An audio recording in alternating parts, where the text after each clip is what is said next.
Hola, Sarelbach. ¿Les he dicho últimamente que los amo? Hace 43 años y 2 meses, en junio del 79, Dios hizo nacer esta iglesia en mi corazón sentado en el sótano de una biblioteca universitaria en Texas. Por 2 años, yo me había preparado para comenzar una iglesia, solo no sabía dónde sería. Ah, Mi casa tenía mapas por todas partes, que ahí lo recuerda. Pero en ese día de verano, Dios me mostró el nombre de Saddleback en un directorio. Y esa palabra, Saddleback, ha consumido cada respiro y momento de mi vida por más de 43 años. Y es un privilegio amarlos y orar y servirles estos años. Ahora, en el plan original del verano, Kay y yo queríamos dar una serie de lecciones aprendidas en los años. Pero las circunstancias cambiaron los planes y bien, antes anuncié que esta semana sería el último mensaje que Kay y yo daríamos juntos. Mientras aún soy el pastor, trabajamos en un mensaje de las lecciones más importantes que hemos aprendido. Bueno, debo confesar por ambos que este mensaje ha sido el más difícil que hemos preparado. No porque no tuviéramos nada que decir, sino que teníamos mucho que decir y compartir y no decidíamos qué dejar afuera. ¿Cómo imaginas que y yo tenemos juntos un enorme almacén de contenido? Debo admitir que nunca lo había inventariado antes de esta vez, pero cuando busqué contenido sobre lecciones de vida, descubrí que había escrito más de 6.500 sermones, estudios devocionales, mensajes para grupos, videos bíblicos, además los seminarios de liderazgo, podcast y conferencias que he impartido por el mundo. Y ese número, que me sorprendió mucho, 6.500 mensajes, me di cuenta que no había manera de ordenarlo en la semana. Por fortuna, tenía una segunda opción. Pero eso resultó ser aún peor. que, que y yo fundamos la iglesia Saddleback y desde entonces tengo una carpeta en mi computadora de lecciones aprendidas. Y por décadas, cada vez que aprendía algo sobre un tema a cualquier hora, lo anotaba y guardaba en el folder de mi computadora. De hecho, puse algo recientemente en la semana, después de ver un evento olímpico de trineo en la televisión, y un atleta dijo algo que reconoció como un principio del liderazgo universal. Así que lo escribí y lo metí como lección aprendida. De nuevo, nunca había buscado, y cuando busqué lecciones aprendidas en esa carpeta, me dio más de 16.000 documentos. Igual, no había manera de clasificarse ese material rápido. Sin embargo, si a alguien le gusta clasificar o ordenar en la computadora y quiere ser voluntario para hacerlo, escríbeme. Bien, escríbeme clasificador y te contactaré. La respuesta de Kay a esa información fue: son muchos futuros libros. Bien, igual, Kay y yo decidimos que este mensaje se llamaría Si tan solo pudiéramos decirles una cosa a ustedes. Cada uno tomará la mitad del mensaje para dar un solo tema que cada uno siente profundamente. Como buen marido, he invitado a Kay a compartir primero. Así que empecemos. Como dijo Rick, lo que compartiré es el mensaje central de mi vida. Es la base de mi caminar con Jesús. Son los principios centrales, los mínimos irreductibles de lo que he aprendido en todos mis 60 años de caminar con Jesús. Lo he dado muchas veces antes, lo he dado aquí y en otros lugares, incluso escribí un libro. Pero estoy emocionada de poder articularlo una vez más y mi tema es este. Di sí a Dios. Y viene del pasaje en la Escritura, Marcos capítulo 8, donde Jesús tiene una conversación. Está arriba en tus notas y quiero que leas solo una frase conmigo al inicio porque da pie a la conversación y al tema. En Marcos 8:34 dice que él, Jesús, llamó a la multitud para que se uniera a los discípulos para escuchar. Quiero que te imagines esta escena conmigo. Jesús está en medio de una gran multitud, lo que no era inusual porque Jesús siempre estaba rodeado de multitudes. Las multitudes lo seguían siempre. La mayoría él era una curiosidad, era una rareza, era un rabino viajero que hacía milagros y había mucha gente que quería ver, presenciar, ¿quién es este tipo? ¿Quién es este hombre que hace milagros? Y muchos eran personas que necesitaban un milagro. También había un grupo, sus discípulos, eran los hombres y mujeres que viajaban con Jesús, que aprendían de él, que se acercaban a él y ver de qué se trataba este rabino. Y ese día dice que llamó a la multitud hacia él, junto con sus discípulos, y en esa conversación Jesús trazó una línea en la arena. Dijo, ustedes aquí son la multitud. Luego dijo, y ustedes aquí son mis discípulos, indicando que había algo diferente entre la multitud y los discípulos. Algo distinguía a estos dos grupos de gente. Y él dijo, hay algo que los separa. Y quiero que pienses en eso al estar aquí. Somos multitud. Ya saben, no solo aquí en persona, sino en línea, multitud. Y en esta multitud hay personas que necesitan algo de Jesús. Algunos quieren un milagro estando aquí. Tienes problemas en tu vida que no sabes cómo arreglar. No sabes qué hacer cuando piensas no solo en tu vida personal, sino en el mundo. Piensas en nuestro país, piensas en donde vives y hay problemas que parecen muy grandes y necesitamos un milagro. No hay nada malo en eso, es un buen punto de partida porque en alguna etapa de nuestras vidas ha habido un momento en el que supimos que necesitábamos algo de Dios. Ese es un buen punto de partida. Pero Jesús traza una línea y dice que los discípulos, hay algo diferente en ellos. No era que necesitaban algo de Él, sino que querían darle algo a Él. Bien, la pregunta es, ¿cómo pasamos de la multitud que quiere algo de Dios a ser tal vez un discípulo que quiere dar algo más a Dios? Bien, en el pasaje Jesús lo deja muy claro. Es muy claro. Él da 3 distintivas marcas de lo que separa a la gente o las ayuda a pasar de la multitud a ser discípulo. Así que volvamos a mirar ese verso al principio de tus notas. Lo leeré hasta el final. Comienza diciendo, Jesús dice, si alguno de ustedes quiere ser mi seguidor, tiene que abandonar su manera egoísta de vivir, tomar su cruz y seguirme. En una versión explicada de este pasaje dice, entonces llamó a la multitud y a sus discípulos. Si alguien quiere ser mi discípulo, les dijo, que se niegue a sí mismo, deje de lado sus intereses egoístas, lleve su cruz, exprese su disposición a soportar lo que venga y me siga. Crea en mí, se comporte de acuerdo con mi ejemplo de vida y si es necesario, sufra o quizá muera debido a su fe en mí. Bien, demos una vista a esos 3 principios distintivos, 3 distintivas características de un discípulo que Jesús identifica. La primera es, Jesús dice, si quieres ser mío, si quieres pasar de la multitud, salir de ella, para ser un discípulo, lo primero que debes hacer es abandonar tu manera egoísta de vivir. Eso significa negarse a sí mismo o rendirse. Y si eres como yo, dices, bien, ese no es un buen lugar para empezar.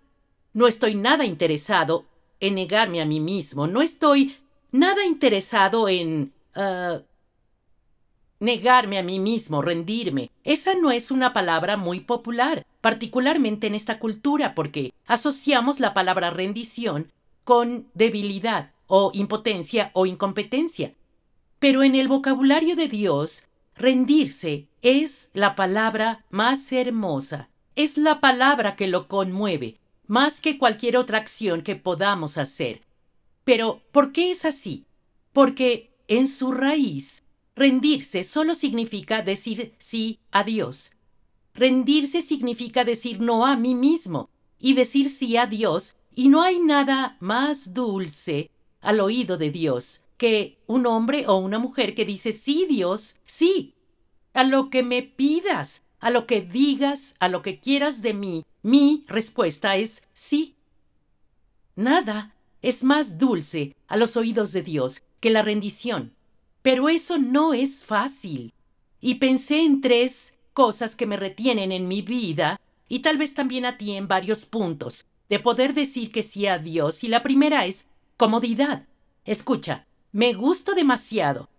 De hecho, me quiero muchísimo y no estoy particularmente interesada en decir no a mí misma. Lo llamo el reino de Kay, y en el reino de Kay yo soy la reina, soy la gobernante omnipotente y la déspota benévola en el reino de Kay, y tú también. Hay un reino que es tuyo y tú gobiernas en tu propio reino. Pero eso es un conflicto entre decir sí a Dios, porque está el reino de Dios y el reino que trata de mí, y entre ellos no pueden coexistir. Y así, empezar a decir sí a Dios es empezar a decir, me negaré a mí mismo, diré no a mí y diré sí a ti, a pesar de la comodidad o la incomodidad.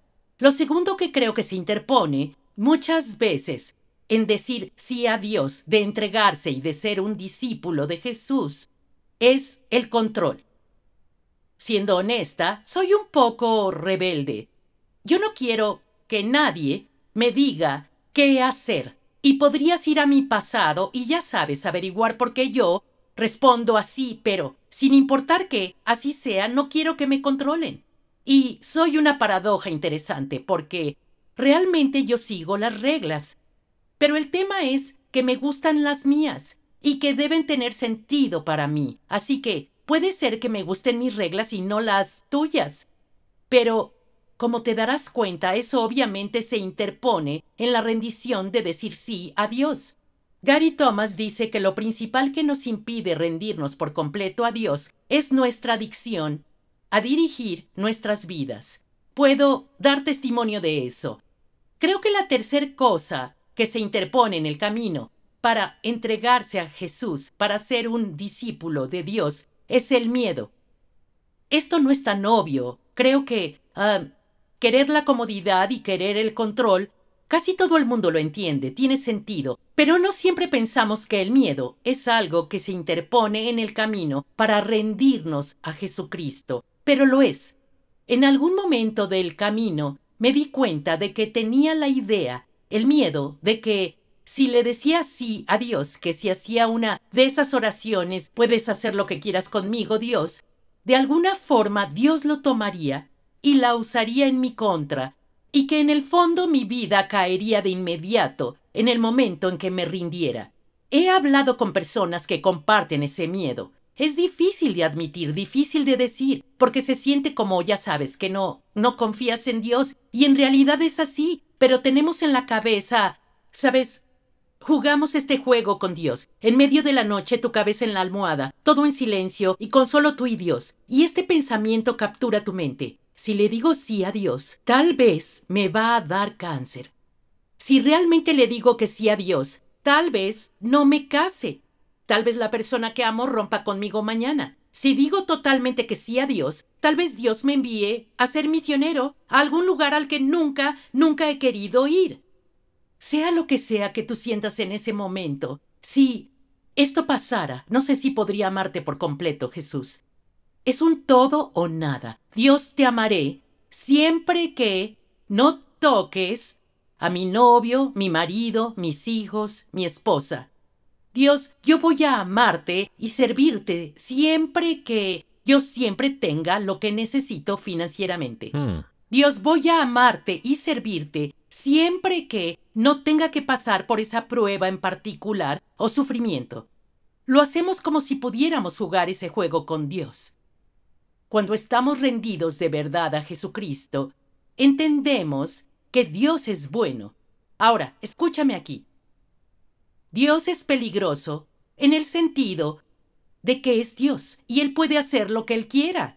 Y hoy puedes estar aquí y Él te toma y despiertas acá el día siguiente. Tu vida era aquí y ahora tu vida es allá. Dios tiene esa clase de poder. Él puso las estrellas en el cielo, creó el mundo. Todo se sostiene por el poder de su palabra. Pero Él es bueno.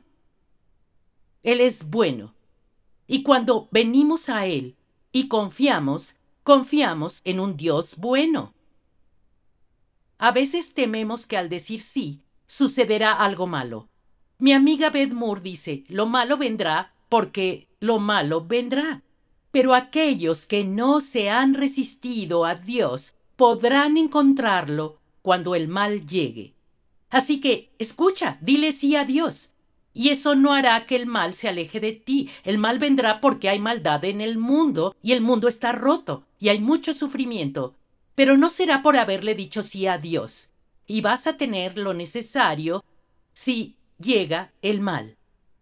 Dios es bueno y cuanto más confíes en su bondad, más desearás rendirte ante Él. Cuando sabes con el corazón que la persona que te pide que le digas sí a Él, con todo tu corazón y alma es buena, entonces podrás crecer en tu capacidad de decirle que sí. El segundo rasgo o característica que vemos en estos pasajes, Jesús dijo, si quieres salir del montón para ser mi discípulo, dice, tendrás que estar dispuesto a tomar la cruz o cargar la cruz. El versículo 34 dice que debes tomar la cruz. La versión ampliada dice, una persona debe tomar su cruz expresando el deseo de enfrentar lo que tenga que venir. Quiero que visualices esta escena conmigo, esta conversación de Jesús con la gente y los discípulos. Empieza diciéndoles, si van a seguirme, niéguense a sí mismos. Y ahora yo solo me lo imagino. Quizá mira por encima del hombro y él ve un hombre cargando una cruz por la calle. En esos días era una forma común de tortura y ejecución para criminales. No era nada extraño ver a alguien cargando una cruz. Jesús ve un hombre cargando una cruz y se dirige a la gente y dice, número 2, si van a seguirme, igual que este hombre de aquí, van a tener que tomar la cruz para seguirme. Nadie cargaba una cruz y no iba a morir en ella. No había tatuajes de cruces o colgantes con cruces, no había marcapáginas con cruces bordadas. La cruz era un símbolo de tortura y ejecución. Sería como si hoy lleváramos sillas eléctricas colgadas al cuello o nos hiciéramos un tatuaje con su imagen. Es horrible, nadie lo haría, porque era un instrumento de tortura y muerte. Pero lo que podemos ver aquí es que Jesús decía, no solo te pido que te niegues a ti mismo, que renuncies a ti y me escojas y digas sí. Y tratamos de espiritualizarlo y decimos, Jesús se refería a negarme a mí mismo. Bueno, eso es lo que acabo de decir. Pero debemos entender que Jesús tomó una cruz literalmente, murió en una cruz. No solo le estaba diciendo a la gente que si querían salir del montón y ser discípulos, tenían que negarse a sí mismos, que ya es duro. Dice, debes estar dispuesto, si es necesario, a morir en una cruz, como voy a hacer yo. Jesús estaba tan preocupado por el hecho de que tuviéramos una relación rota con Dios, por el hecho de que estuviéramos en armonía con Dios, estaba tan preocupado por eso que dejó el cielo, vino, vivió entre nosotros y Él murió en una cruz. Romanos 5:8 dice, pero Dios demuestra su amor para con nosotros en que siendo aún pecadores, Cristo murió por nosotros. Decidió estar con nosotros, decidió sufrir con nosotros y decidió sufrir por nosotros, al venir sabiendo que tendría que cargar con una cruz de criminal y después morir. Así que tomar su cruz significa que estamos dispuestos a morir, que le permitimos que nos haga sentir tan incómodos con el pecado que hay en el mundo, el quebranto del mundo, la condición del hombre y la mujer y los niños y niñas de este mundo. Nos molesta tanto que estaríamos dispuestos a hacer lo que fuera, a pagar el precio que fuera, incluyendo, quizás, la muerte, si fuera necesario.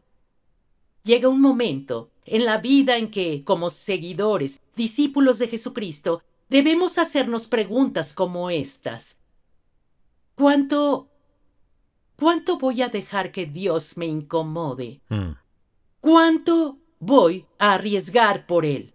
¿Cuál es el límite de lo que dejaré que me pida?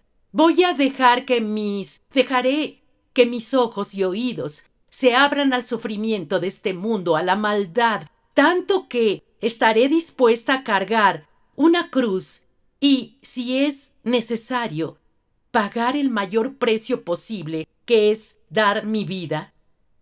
Si lo haces, si te rindes así, de esa manera, a Dios, si le dices que sí a Dios, a cargar la cruz, eso te llevará a lo siguiente que dijo Jesús, te llevará a la completa ruina, te llevará a la completa ruina, nada será igual después. Si sigues a Jesús hasta un punto así, eso arruinará tu vida. Hablemos de ello. La tercer cosa o característica que diferenciaba al montón de los discípulos era su deseo de seguirlo, de seguir a Jesús a donde fuera. En el versículo 34, en una versión ampliada, dice: crea en mí, se comporte de acuerdo con mi ejemplo de vida y, si es necesario, sufra o quizá muera debido a su fe en mí. Yo creo que seguir a Jesús hasta el final, y nadie sabe cuál es ese final, yo aún no sé qué es lo que se espera de mí como discípula al seguir a Jesús hasta el final. Solo sé que ahí estoy. Solo sé que ahí estoy. Y Él puede pedirme lo que quiera de mí y mi respuesta será sí. Hablamos de cómo decirle sí a Dios es morir a ti mismo, negarte a ti mismo, entregarte. Hablamos de estar dispuesto a entregar la vida física, si eso es lo que Jesús te pide. Pero creo que en esta parte, cuando Jesús dice, sígueme, ahora dice, vivirás para mí, vivirás, seguirás mi ejemplo y mi vida, y si es necesario, darás la tuya, pero vivirás para mí. Y dejar que Jesús vaya. Aquellos que quieren vivir para Jesús están dispuestos a que deje la superficie. ¿Qué se ve en la superficie? Las cosas que todos pueden ver, pero aquellos realmente dispuestos a seguir a Cristo hasta el final, sea el que sea, quieren dejar a Jesús entrar y trabajar en nuestras ambiciones, en nuestros sueños, en nuestras metas y nuestras relaciones. Escucha, si persigues el sueño americano, buscar el sueño americano, salud, riqueza, felicidad, eso te arruinará. Sí. Te lo prometo. Perseguir el sueño americano te destrozará. Y también lo hará buscar el reino de Dios. Vivir tan radicalmente como Jesús te va a arruinar una vida normal. Pero si vas a ser arruinado por algo, ¿por qué no arruinarse por algo? Un reino que perdura. Y eso pide Jesús. Él predicó este reino al revés, que no se construía sobre los fuertes y poderosos, sino sobre los débiles sin poder. Él predicaba un reino que no se construía sobre los bellos y ricos, sino sobre los pobres. Él predicaba un reino no para los que son los más exitosos, sino para aquellos con menos probabilidades. Predicó un reino que incluía no a los de la cima, sino a los de la base. Incluía a aquellos en el centro y en la periferia y en las esquinas, y predicaba un reino no para los de adentro, sino para los de afuera. Él es compasivo con los últimos y los perdidos. Y el problema es que la mayoría lo decimos, pero no lo creemos. No estamos realmente dispuestos a vivir como si creyésemos que ese es el tipo de reino que Jesús construye. Estamos llamados a hacer al Dios invisible visible. Colosenses 1:15 dice que Cristo es la imagen visible del Dios invisible. No lo vemos. Nadie puede verlo. Es invisible. Alguien tiene que hacerlo visible. Alguien tiene que darlo a conocer. Jesús vino a hacer visible al Dios invisible y nosotros, como discípulos, tenemos el mismo llamado, la misma misión, que es hacer al Dios invisible visible con nuestra forma de vida. Nuestra misión diaria como discípulos de Cristo es hacer al Dios invisible visible. Bueno, si no es suficiente, Jesús deja esa sección, esa conversación con la gente y los discípulos ahí. Está en sus notas, volvamos y leemos. Dice así. En los versos 36 a 37, Jesús dice, si tratas de aferrarte a la vida, la perderás. Pero si entregas tu vida por mi causa y por causa de la buena noticia, la salvarás. ¿Y qué beneficio obtienes si ganas el mundo entero, pero pierdes tu propia alma? ¿Hay algo que valga más que tu alma? Estas son palabras poderosas y penetrantes de Jesús que hablan de cuán inútil es evitar rendir nuestras vidas a Él. Hablan de la esterilidad, de vivir para uno mismo y no para Él. Habla de lo absurdo de la existencia viviendo para nuestras puras ambiciones egoístas. Y Jesús hace la pregunta más importante que nadie pueda hacerte. ¿Qué vale más que tu alma? ¿Hay alguna cosa que valga más que tu alma? Y para cerrar esta sección de si pudiéramos decirles una cosa, les haré una pregunta. ¿Qué no le estás entregando a Dios? Ya sea por miedo o por tu comodidad o control, ¿qué parte de ti no le estás entregando a Dios? ¿En qué áreas eres adicto a controlar tu vida? ¿Puedes renunciar a ser el rey o reina en tu propio reino? ¿Qué te molesta? ¿Qué maldad, qué quebranto, qué disrupción, qué disfunción del mundo te molesta tanto que estarías dispuesto, de ser necesario, a dar tu propia vida? Porque Jesús ama este mundo quebrantado. ¿Dejarías que te arruine? ¿Dejarías que te arruine por una vida normal, por perseguir el sueño americano y vivir superficialmente? ¿Irías en aras de su reino y perseguirías a los desamparados y a los perdidos? ¿Y lo seguirías a él sin importar qué, ni dónde, ni cómo, ni cuándo? ¿Le dirías que sí a Dios? Si lo haces, te volverás un peligrosamente rendido, seriamente molesto y gloriosamente arruinado seguidor de Jesucristo.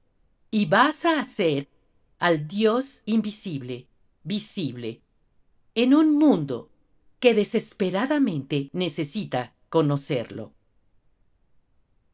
Rick va a compartirles de su propia vida y de su pasión, una forma de ser un seguidor, un discípulo de Jesucristo. Sabes, me gusta el tema que Kay escogió. Decirle que sí a Dios. Es simple. No es fácil, como ella lo explicó. Porque hablamos de autonegarse, levantar una cruz y seguir a Cristo. Es más que solo palabras. Es reestructurar radicalmente nuestras prioridades. Y les quiero hablar sobre una implicación de eso. ¿Cómo se vive siguiendo a Cristo? ¿Cómo decirle que sí a Dios día a día? Bien, si te pudiera decir una última cosa, como tu pastor, te diría esto.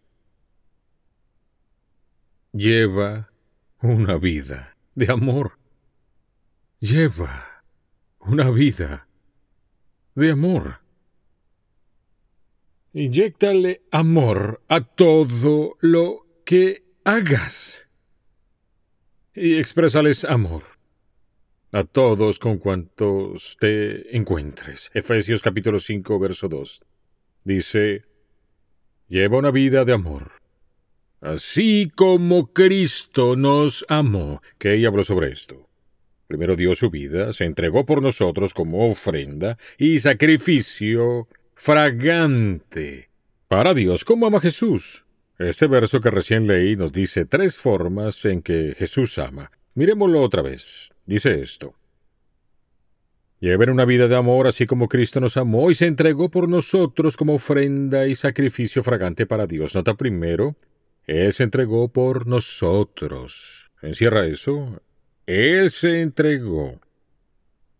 Es un tema. Kay recién habló sobre eso, sobre entregarte, negarte a ti mismo. Encierra eso. Es fácil dar regalos, es fácil dar dinero, es fácil hacer afirmaciones, es fácil mensajear a la gente que amas.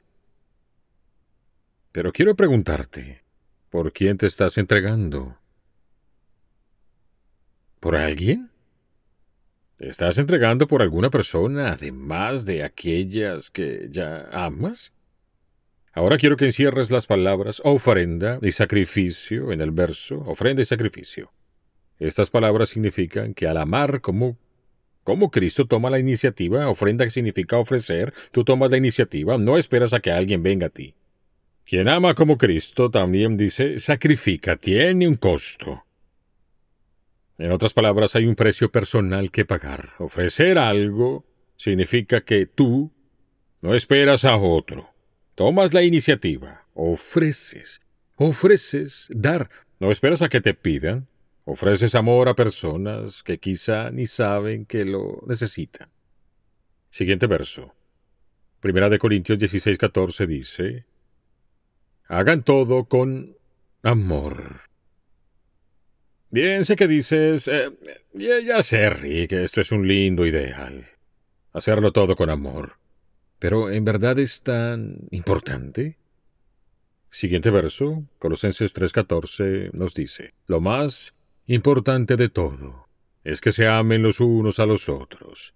No sé cómo dejarlo más claro. Lo más importante de todo es que se amen unos a otros porque el amor es lo que nos mantiene perfectamente unidos. Cuando se desmoronan, nos mantienen perfectamente unidos. Bien, ese verso es contracultural. Porque dice que ser amoroso con otros es lo más importante de todo. Es más importante que el éxito. Sí. ¿Es más importante que la riqueza o la fama? Sí.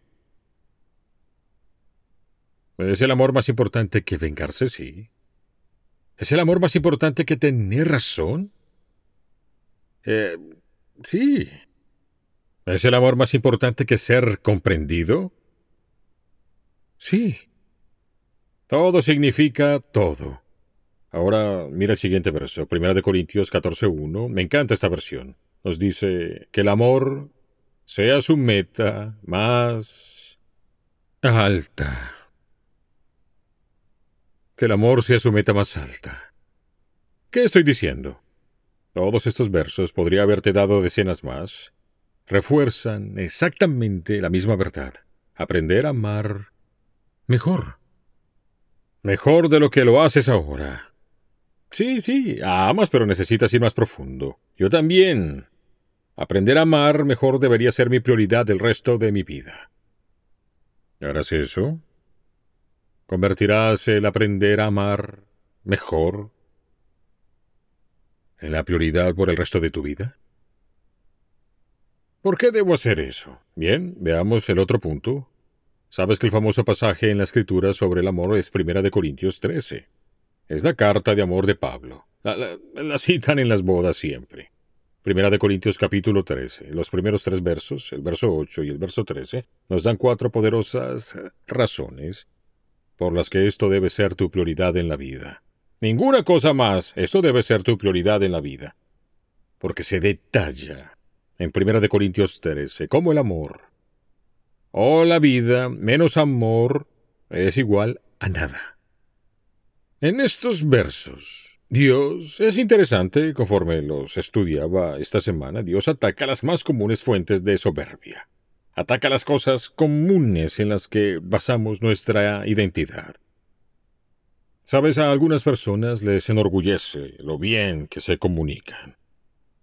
Y porque son buenas con las palabras y pueden persuadir a las personas y tal vez pueden inspirar a otros con lo que dicen. Basan toda su identidad en sus dones para hablar y en su capacidad de comunicar. Pero ¿sabes qué dice Dios? Dios dice esto. Si nunca aprendo cómo amar de verdad, anota esto, nada que diga importará. No importa qué tan buen comunicador sea, si no lo digo en amor, nada que diga importará. Verso 1. Si yo pudiera hablar todos los idiomas del mundo y de los ángeles, pero no amar a los demás, yo solo sería un metal ruidoso, o un címbalo que resuena. Bien, hay 3 personas que en la vida se enorgullecen de cuán inteligentes son, o cuán listas son, y basan su identidad en su saber, o están orgullosas de lo educadas que están, y tienen mente aguda, y pueden captar, y también entender más rápido que otras personas. Así que disfrutan impresionar a las personas con lo que saben de las cosas. Tal vez hasta sean expertos en solucionar problemas, o tal vez siempre parecen saberlo todo. Hay personas que no están educadas, pero siempre saben todo. Saben de cualquier noticia antes que nadie. Saben de cualquier chisme antes que nadie. O tal vez sean una bodega andante de conocimiento bíblico, como los fariseos. Pero ¿sabes qué Dios dice? Dios dice, si nunca aprendo a realmente amar a las personas, nada que sepa importará. Anota eso. Nada que sepan. No solo nada que diga no importará. Nada que sepa importará. La segunda mitad del verso. La primera mitad del verso 2 dice esto. Si tuviera el don de profecía y entendiera todos los planes secretos de Dios y contara con todo el conocimiento, significa que sabes todo. Puedo saberlo todo. Y dice, pero no amar a otros. Misma conclusión. Yo no sería nada. Hay un tercer grupo. La primera de Corintios 13. Este tercer grupo de personas se enorgullece de sus logros y muchos estamos en ese grupo. Tiene muchos logros. Dios dice que si amo realmente a las personas, entonces nada que logre, anota eso, nada que logre importará. Es lo tercero que Pablo dice. Mira el verso 2, segunda mitad del verso. Y si tuviera una fe que me hiciera capaz de mover montañas, pero no amar a otros, yo no sería nada. No sería nada. Finalmente, algunas personas se enorgullecen, de hecho, de lo buenas que son, de que son desinteresadas, de lo caritativas que son y cuál filantrópicas son. Hacia afuera, son personas que aparentan ser generosas, y aparentan ser bondadosas, y aparentan siempre estar ayudando a personas con su caridad y con su filantropía. Pero no hacen estas cosas buenas por amor real. Por amor real a Dios o a las personas. Son caritativas porque les hace sentir nobles. Les gusta sentir que las necesitan. Les gusta sentir mi caridad me hace ser mejor que tú. Y logran poner su nombre en alguna pared. Además, en impuestos es buena deducción.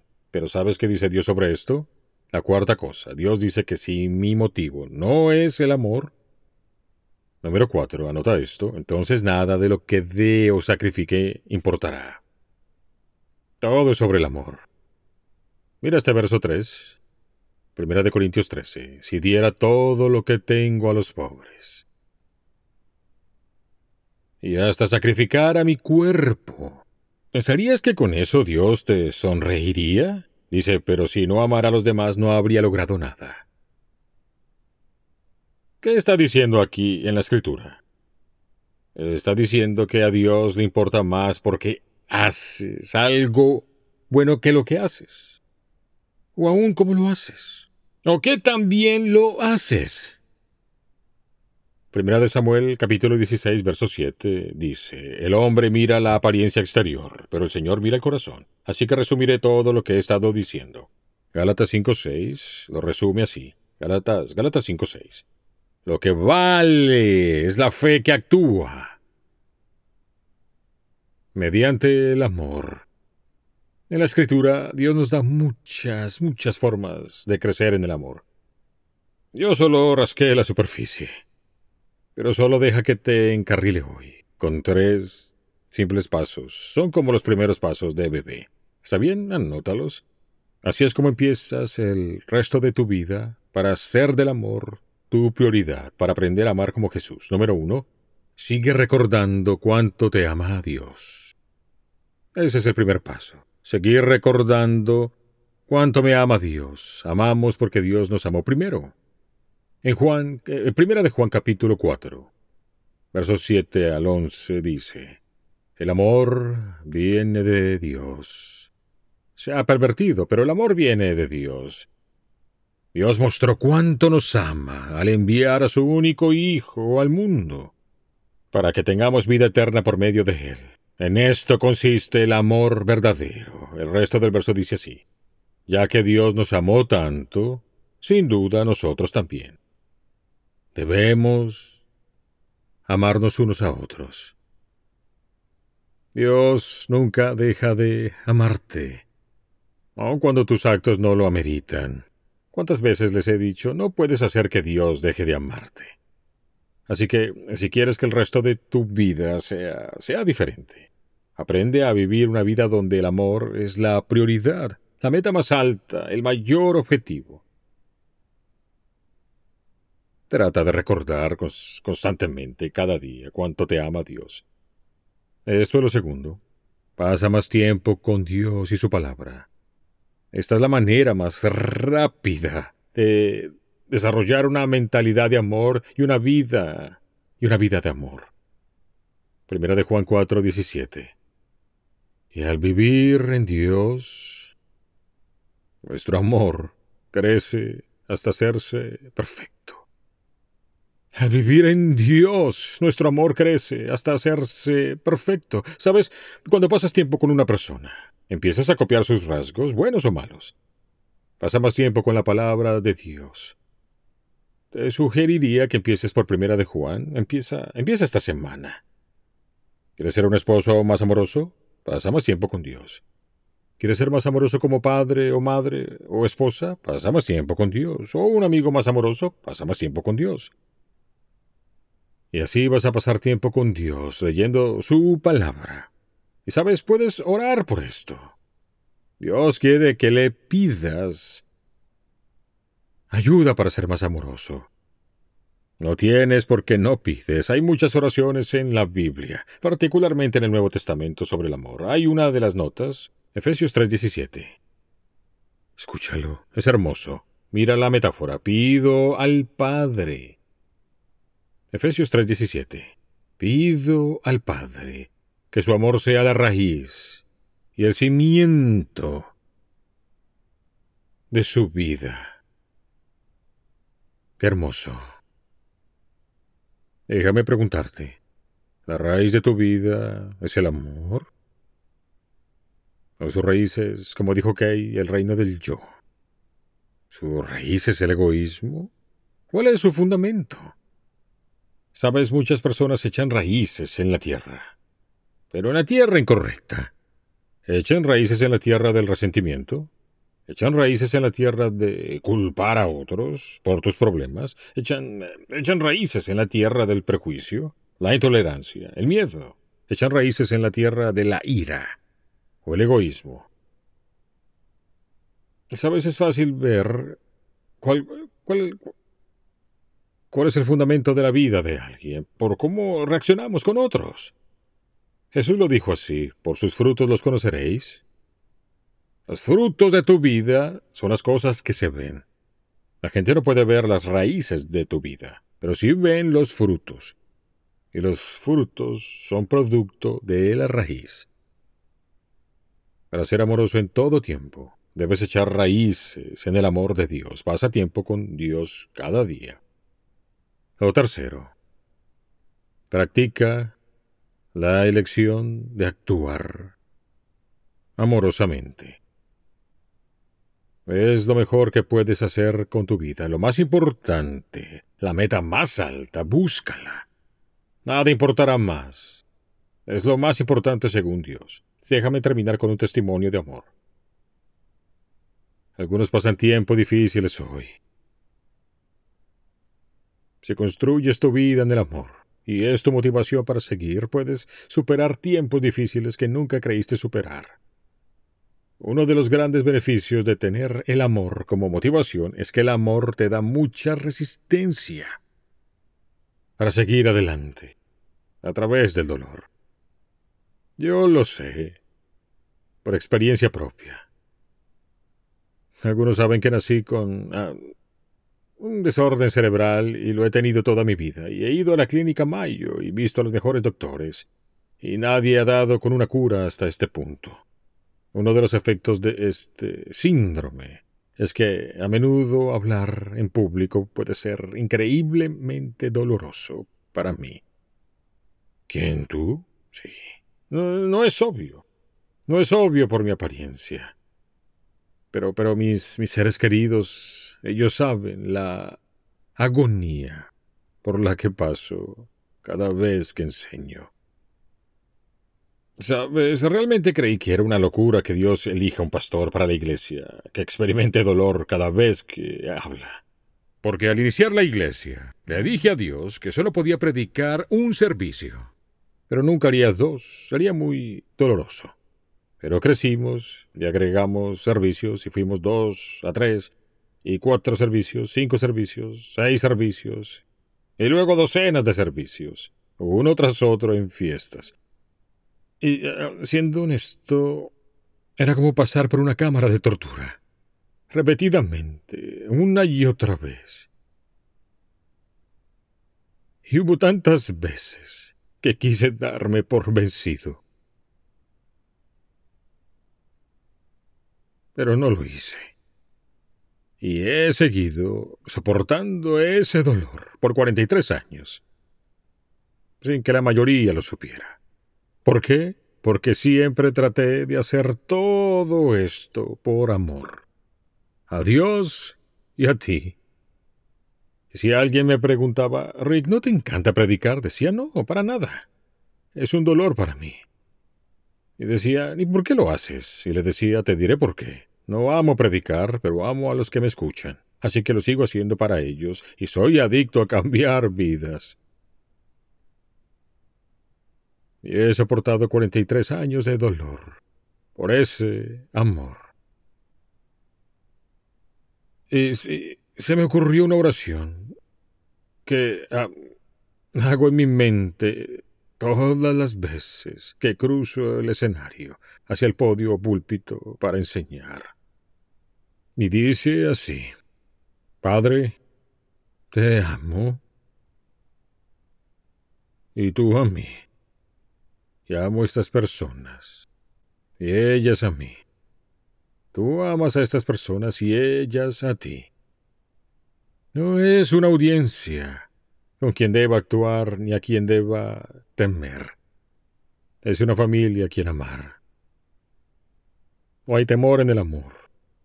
El amor perfecto expulsa todo temor. Déjame decir, es el amor lo que me hizo seguir estos 43 años de predicar con dolor. Y por la gracia de Dios y por su amor, he llegado a esta meta. Ese es el poder del amor. Resistir y superar situaciones difíciles. No sé qué situación estás viviendo ahora, pero si le inyectas amor, tu persistencia, tu determinación, tu diligencia y tu resistencia crecerán. Porque tienes una razón para seguir adelante, una razón superior a ti. Jesús es la razón. Es porque amas al Padre. Es porque amas al Espíritu. Es porque amas a las personas por quienes Él murió. Quiero orar por ti. Inclina tu cabeza. Y te invito a orar por ti mismo. Dile: Señor, quiero decirte sí hoy. Y quiero vivir una vida de amor. Estoy harto de la superficialidad y las cosas sin importancia. Quiero decirle sí a Dios. Quiero dejar atrás la comodidad, el control, el miedo, la ambición propia. Quiero tomar la cruz y quiero también seguirte. Quiero ser, Jesús, una expresión visible del Dios invisible. Dile: Padre, quiero vivir una vida de amor como Jesús. Nos amó y se entregó por nosotros como ofrenda y sacrificio. Dile: Padre, quiero que todo lo que haga sea con amor. Ayúdame a recordar que el amor es más importante que todo lo demás, es lo que sostiene todo. Y por el resto de mi vida, quiero buscar una vida de amor como si mi vida dependiera de ello. Ayúdame a recordar que si el amor no es mi motivación, nada de lo que diga importará, nada de lo que sepa importará, nada de lo que logre importará, nada de lo que sacrifique importará. Ayúdame a recordar que lo único que importa es la fe que se expresa a través del amor. Y por eso me comprometo a dar estos primeros pasos. Ayúdame a crear el hábito de recordarme a mí mismo, una y otra vez cada día, cuánto me amas. Solo puedo amar si siento tu amor por mí. Ayúdame a pasar más tiempo contigo en tu palabra. Y te pido que me hagas una persona más amorosa con el amor de Jesús. Y me comprometo a poner en práctica, elegir actuar con ese amor, aun cuando no tenga ganas. Elegiré hacer todo con amor. Gracias por tu amor por mí. Gracias porque puedo depender de eso. Si nunca has invitado a Cristo a tu vida, recuerda lo que dijo Kay. Cristo murió por nosotros por su amor. Dile gracias por amarme tanto, que moriste en la cruz. Jesucristo, ven a mi vida hoy y sálvame. Te pido, Padre, que quien escuche, que dentro de un año todos podamos lograr amar como Jesús, que hayamos practicado vivir una vida de amor y que la iglesia Saddleback sea conocida no por su tamaño o sus programas o esas cosas, sino por el amor de la gente. Te pido que al caminar en amor nos des la resistencia para enfrentar los problemas y el dolor de la vida. Oro en el nombre de Jesús. Amén.